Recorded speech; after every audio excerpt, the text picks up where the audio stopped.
సూర్యప్రసాద్ గారు హీరో అవుతున్నారు, మీరు ఎప్పుడు అవుతారు సార్? నేను ఆల్రెడీ హీరో అయ్యే వచ్చాను.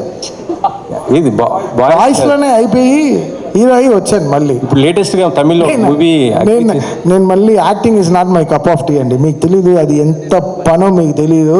అది అసలు చాలా టార్చర్. మనం ప్రశాంతంగా దేవుడు ఎంత బ్లెస్సింగ్ ఇచ్చాడంటే చక్కగా ఏసీ రూమ్లో కూర్చొని మంచి ట్యూన్ చేయరా అని. మనకెందుకు ఈ ఎండలు వడదెబ్బలు మనకెందుకు?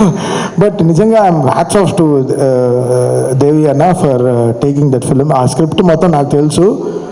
అంటే అదే బ్లాక్ బస్టర్ సినిమా అది.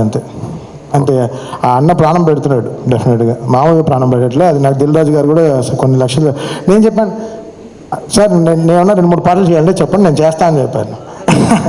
I want to collaboratively work with so many things. So because life has become so easy, నేనే నాదే ఇది కాదు కదా. సో అందరం కలిసిమెలిసి పని చేసుకుందాం.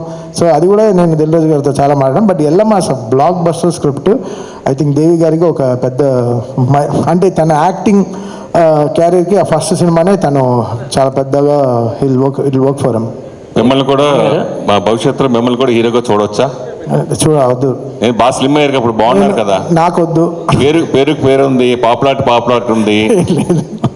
భవిష్యత్తులో వద్దండి, నేను గేమ్ కమిట్మెంట్ ఇవ్వదలుచుకోలేదు.